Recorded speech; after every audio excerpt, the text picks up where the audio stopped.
Despite his humble beginnings as a coal miner's son, Richard enjoyed a meteoric rise to fame.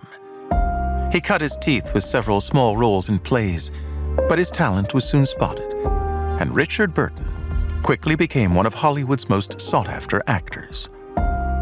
In 1969, he was in love with a very special lady.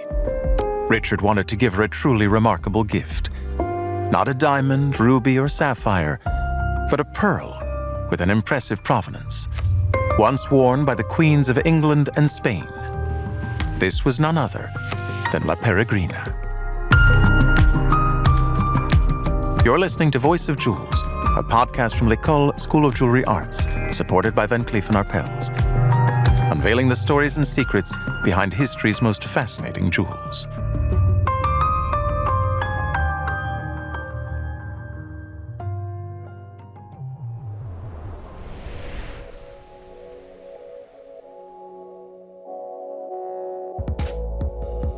La Peregrina is a royal pearl. No doubt this was a factor in Richard Burton's decision. The person to whom he planned to give the pearl was a veritable queen herself. The Queen of Sparta, who lent her features to Helen of Troy, and the Queen of Egypt when she played the great and beautiful Cleopatra. Richard's heart belonged to a star, an immense, internationally renowned star by the name of Elizabeth Taylor. And La Peregrina was for her. So the Peregrina for her, and for us, is a witness of change of era. Inezita Gay-Eckel, jewelry historian and professor at L'École School of Jewelry Arts. The discovery of pearls in the Caribbean, where the Peregrina comes from, marks a complete reversal in the world history of the pearl trade. Before that, the pearl trade was confined to India and especially the Gulf. This pearl, this incredible legendary pearl, is a perfect pair. We're talking 17.35 millimeters by 17.5 millimeters by 25.5 millimeters, which means a perfect drop pear shape. And the skin, we talk about the skin, the complexion, it's perfect. There are no little dips in it. There are no little marks. There's nothing. There's just this smoothness. And then when you look inside it, there's something we call orient. You can lose yourself in the depth of something that only a natural pearl can have. You look inside and you become hypnotized.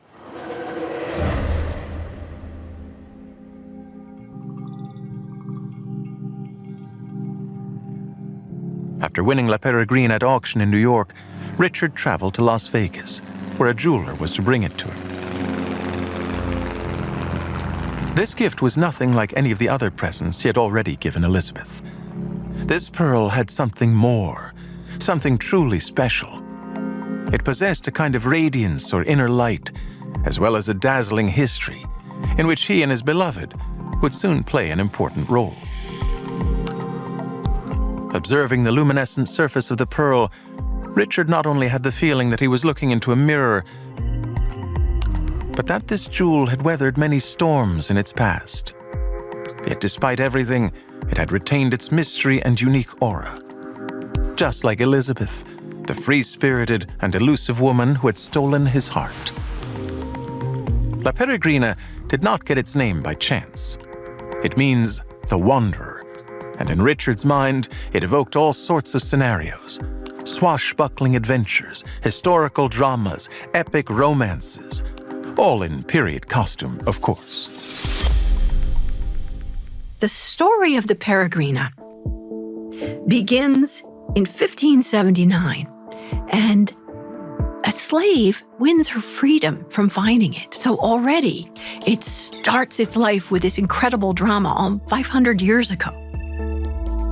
A couple of years later, in 1582, Philip II, King of Spain, takes ownership of the pearl. He transmits it to 8 different kings and queens of Spain. And of course, it becomes incredibly famous, painted by Velázquez and Rubens. In 1808, with the Napoleonic conquest, the pearl goes into the hands of Joseph Bonaparte, which is a brutal change for the kings of Spain. It remains with the Bonapartes through the time of Napoleon III, who declares himself Emperor of France. And when Napoleon III becomes a refugee, he sells it to the English aristocracy. It remains in the hands of English aristocrats until 1969, when, of course, Richard Burton falls madly in love with this pearl to want to give it to his love, the love of his life, Elizabeth Taylor. And it stays the absolute darling of Elizabeth Taylor's heart until her record-breaking auction in 2011, and it broke all records at $11 million. It's good because pearls should be valued like that, but not all that surprising, because I don't think there's any value you can ascribe to a pearl with this kind of history, with this kind of legend, and with this kind of beauty.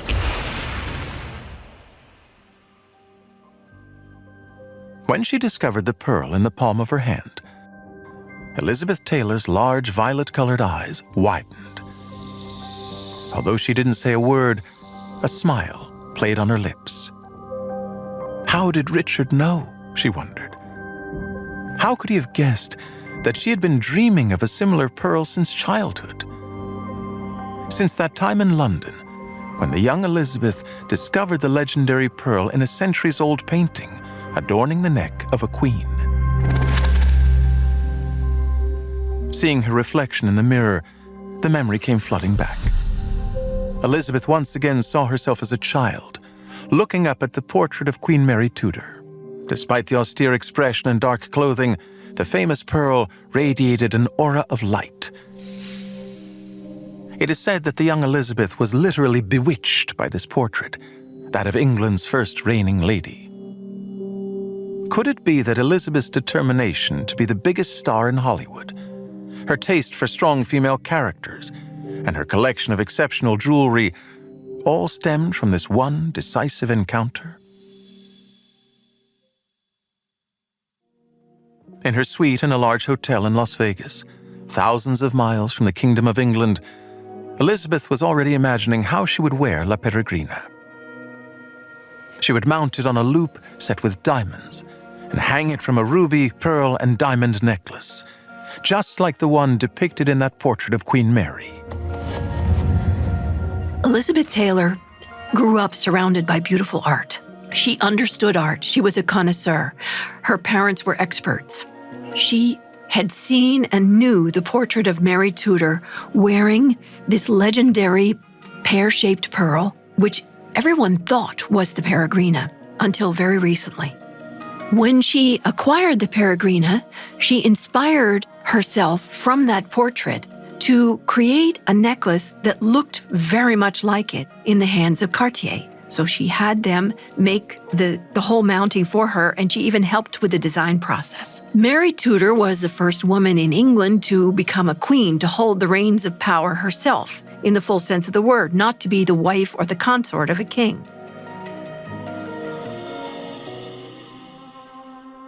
Richard and Elizabeth, who had acquired the portrait of Queen Mary wearing the pearl, eventually donated the painting to London's National Portrait Gallery.